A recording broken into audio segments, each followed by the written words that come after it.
ಆರದ ದೀಪ ಸೂರಪ್ಪ, ಹತ್ತೂರಿಗೂ ಮುದ್ದಿನ ಮೊಮ್ಮಗ ನೀನಪ್ಪ.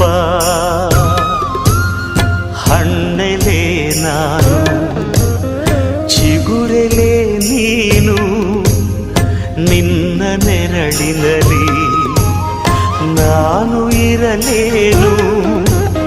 ಉದುರಿ ಹೋಗುವ ಗಳಿಗೆವರೆಗೂ ಚಿಂತೆ ಮರೆಯುವೆನು, ನಿನ್ನ ನೆರಳ ನೆನೆಯುವೆನು. ಆಕಾಶದ ಆರದ ದೀಪ ಸೂರಪ್ಪ, ಹತ್ತೂರಿಗೂ ಮುದ್ದಿನ ಮೊಮ್ಮಗ ನೀನಪ್ಪ.